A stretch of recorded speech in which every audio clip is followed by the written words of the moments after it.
What's up, guys? Welcome back to Mikey Yourself, and this week's video is kind of a conclusion to how we went from coming up with an idea and a concept of a visor to help bring a little bit of, we'll say, shade to your stereo on the Road Glides. And this is prior to the new big widescreen stereo deals that are out today, but bring in a little bit of shade so it makes it a little bit easier to see when that sun is behind you. So that concept went from something as simple as this as a starting point, which is just literally the frame of the bezel, to actually producing a 3D printed usable visor. Let's jump into the video and we'll see how it comes out. Now that we've proven the visor does work, like I said, it works okay. I'm not telling you it's a perfect solution, just improve things a little bit. I can go ahead and create the final design for the visor. Let me just kind of walk you through the design, so that way if you want to make it on your own, you can. The top part of the visor is a little bit smaller than the bottom part, and I am working in centimeters just because I can get a little bit more accurate with my measurements using this tool, at least it feels like for me. Really briefly, the base is set to 20.5 centimeters with the top being at 20.2 centimeters. The curves here, those are at 1.5 in the upper side and only 1 centimeter on the lower. So the corners are sharper on the bottom than they are at the top.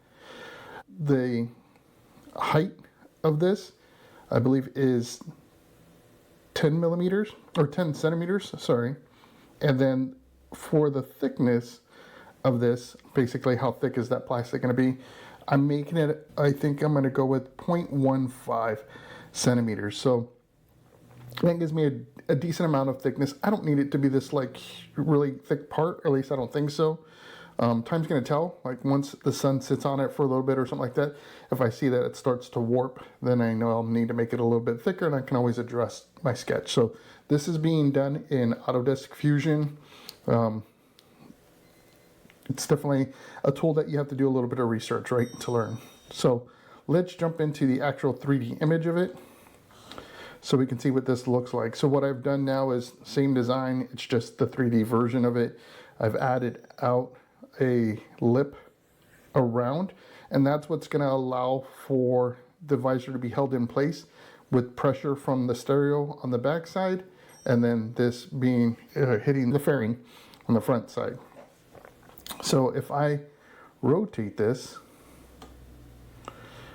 we can see the design there. The way this kind of starts out is a big old rectangle, and then you just hack off your angle there. I don't have measurements for the angle, I just kind of went like from this point here down, and I left a little bit of a lip there, so that wasn't very precise at all. It's just what I chose to do. So at this point, we can go ahead and throw it into our slicer and print it out. I'm going to do an initial print using PLA because it's cheaper, and I have more of that than I do of ABS plastic. Once I do ABS plastic, I am going to sand it down and paint it just to make it look a little bit nicer. Let's go ahead and print this out and then take a look at the prototype. All right, so here's our prototype. It's like I said, PLA, and I just use some yellow because I don't really use yellow very much, so got a ton of this. And this is the area that's going to fit in between the fairing and the stereo. I had to unbolt the stereo, and I learned what, basically I think it's 4 bolts that will give me a little bit of flex here, because what I'm trying to avoid is having to remove like everything to just get this thing in. And the reason for that is because there's not a whole lot of space right here. So what we're going to want to do is try dropping this in, and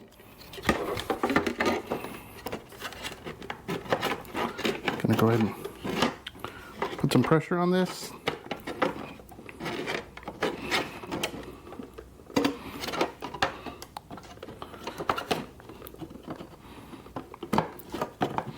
It is a tight fit, that's for sure. There we go. So we're in. That fits well. let's go ahead and drop our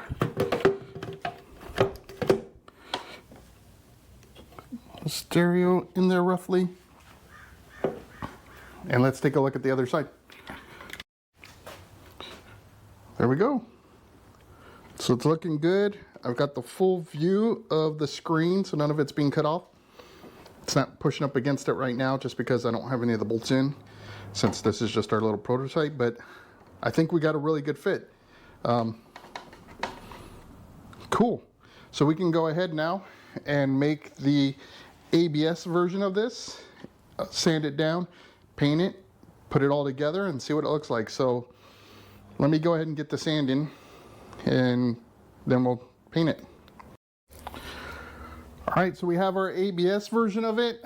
I've been hitting this with some sandpaper. I'm using like 240, and the reason I'm doing it is because the printer, like when this thing prints, it prints like that, right? And as it goes up, it gives you these layer lines. So I just want to get rid of those and make it a little bit more of a better surface for that paint. But I've got that on there. Now what I'm going to do first is I'm going to paint it with some primer filler, so that helps with any of the minor scratches and details. So we'll do some primer filler, some black glossy paint, and then I'll also spray it with some clear coat.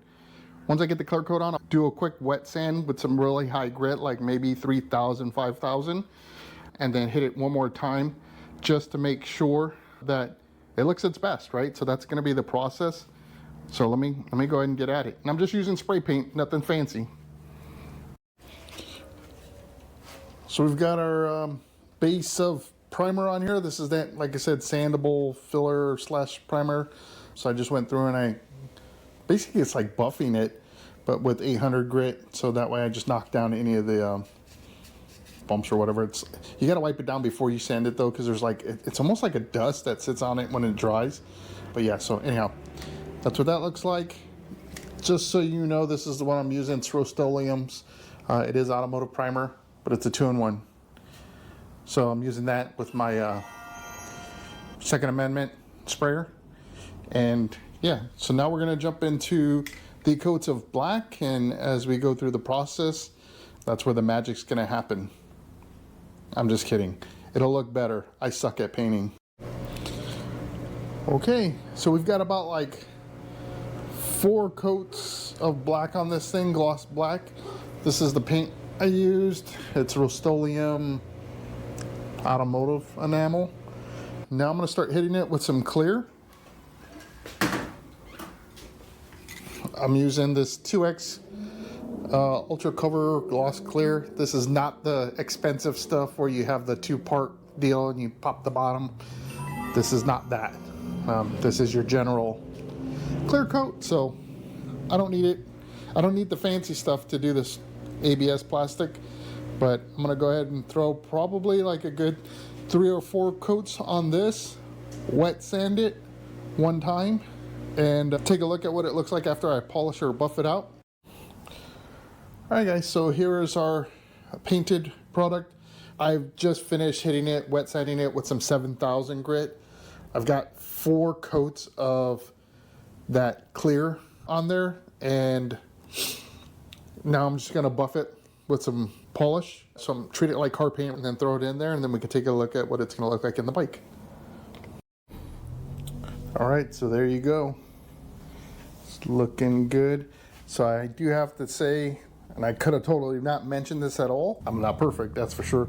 I wet sanded this with the 7,000 grit, and it made the center of it look dull, so I had to repaint this thing, or at least clear coat it with 2 more layers to kind of fix that, and then skip the sanding part and just kind of polished it. But it looks really good. It's nice and clear. I mean, it's probably one of the best paint jobs I've ever done.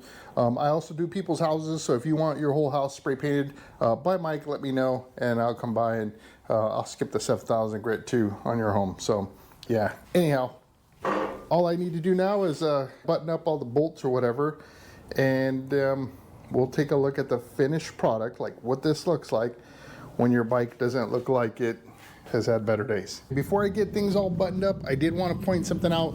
So if you're wondering how I got this inner fairing to flex as much as I was able to, this screw here, so there's one on each side of the stereo, that one, and then there is this guy. So don't get confused with this one, because I think this one just basically holds that stupid pocket in place, or it's one of the two. But this is the one you want there. That will give you a little bit of flex. If you want like free reign, you basically have to take the stupid stereo rack metal thing off, which is almost like taking off the whole front end. So be gentle. Don't go cranking forward on it if you're going to do something like this, because you will crack your stuff, right? And I don't want to tell you something that's going to break your stuff. I even had thought about trimming this down a little bit, but then that kind of takes away from its whole purpose of being a visor. So I had to find a way to make it work and not tear apart the whole bike just to make it happen. And that's what I did. So just be careful. There it is. It is installed. I did notice, and I made it a bit thinner than the original prototype was, just because I didn't see any reason for the thickness. I don't know if this is just because of when I put it in. It's a slight bow here. It's not a big deal. I just happened to notice it. And again, I don't know if that's, maybe because I pushed down on it when I was tightening things down or what. But I mean, again, not a big deal. But overall, I want to kind of get you at a good angle so you can see that's the additional coverage you're going to get. Now, it's not perfect, right? You can only do so much to cover or provide you kind of a shade to the stereo when the sun's behind you before you start blocking your view. But you can see here we get full screen, so it's not blocking there, and you get a little bit of coverage from the sides as well, so that way if the sun is on the side, it's not skipped across, so it's doing what it can. Alright guys, so that just goes to show, come up with an idea. Maybe it's something you can design on your own with some pretty simple tools. You can develop that out. You can download the Fusion program for free, use it what you want. Just remember it's for non-commercial use, so be careful what you start doing with that stuff. Anyhow, I hope you enjoyed this video. I hope it inspires you to create on your own and look for solutions to problems. And until my next video does post, I hope to see you in the win.